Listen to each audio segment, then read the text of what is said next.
మాజీ మంత్రి హరీష్ రావు హర్షం వ్యక్తం చేశారు. ఈ సందర్భంగా నందిని సిద్ధారెడ్డికి శుభాకాంక్షలు తెలిపారు. సాగేటి సాలల్లా నా తెలంగాణ అంటూ తెలంగాణ ఆత్మను పలికించిన అక్షర యోధుడని ప్రశంసించారు. నందిని సిద్ధారెడ్డికి కేంద్ర సాహిత్య అకాడమీ అవార్డు వరించడం గర్వకారణమని పోస్ట్ చేశారు. తెలంగాణ అస్తిత్వాన్ని అక్షరబద్ధం చేసిన ఆయన కృషి వెలకట్టలేనిదని కొనియాడారు.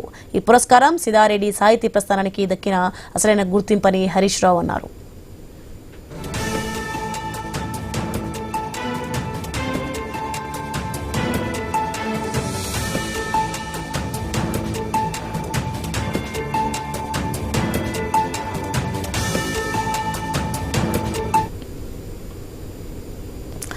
నందిని సిద్ధారెడ్డికి కేంద్ర సాహిత్య అకాడమీ అవార్డు రావడంపై మాజీ మంత్రి హరీష్ రావు హర్షం వ్యక్తం చేశారు.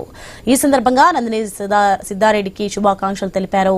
సాగేటి సాలల్లా నా తెలంగాణ అంటూ తెలంగాణ ఆత్మను పలికించిన అక్షర యోధులని ప్రశంసించారు. నందిని సిద్ధారెడ్డికి కేంద్ర సాహిత్య అకాడమీ అవార్డు వరించడం గర్వకారణమని పోస్ట్ చేశారు. తెలంగాణ అస్తిత్వాన్ని అక్షరబద్ధం చేసిన ఆయన కృషి వెలకట్టలేనిదని కొనియాడారు. ఈ పురస్కారం సిద్ధారెడ్డి సాహితీ ప్రస్థానానికి దక్కిన అసలైన గుర్తింపని హరీష్ రావు అన్నారు.